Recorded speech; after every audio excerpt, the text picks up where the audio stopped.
ng sari-saring agricultural products ang huling araw ng Itinagbakal series nitong nakaraang linggo. Tampok ang mismong mga produkto ng mga Irigenyo at ng Ilian tribe, mayroong kamote, kamoting kahoy, mga gulay tulad ng upo, bagyo pechay, ampalaya, carrots, repolyo, kalabasa, mga prutas tulad ng iba't ibang klase ng saging, at napakarami pang iba. Ipinakita rin mismo sa online viewers ang aquaponics na ito, isa sa mga bagong sistema ngayon kung saan pinagsama ang aquaculture at ang hydroponics. Magkasabay na nagagawa ang pag-aalaga ng mga isda rito at pagtatanim ng mga halaman gaya na lamang nito. Digdi po sa parting ini, digdi ta po kinakagang fingerlings. Within 5 months, pwede ta po i-harvest tinda na mayo po itinataong pagkakan dahil ang pagkakan nila haliman sa na po digdi sa tuyang mga pananom sa itaas.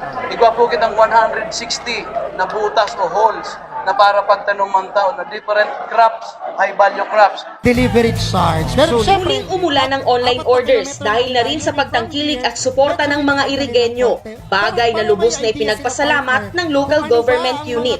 DILG Undersecretary Jonathan E. Malaya. Maraming aldaw po kaninyong amin. It's my pleasure to join you today for this online celebration of 2021 Tinagba Festival. Pray for the Sa programa, nagpaabot din ng pagbati ang kapwa Irigenyong si Senador Laila de Lima. Happy Tinagba Festival kay Mayor Mads, the entire... May mensahe rin si mismong Vice Presidente Leni Robredo na hindi rin matatawaran ang tulong na ipinapaabot sa mga taga-Iriga, lalo pa ngayong mayroong pandemya. Sa huling bahagi ng programa, ginanap naman ang cooking challenge para sa vlog na si Joke at si Madel. Dito mismo sa Itinagbakal binili ang sangkap na kanilang ginamit.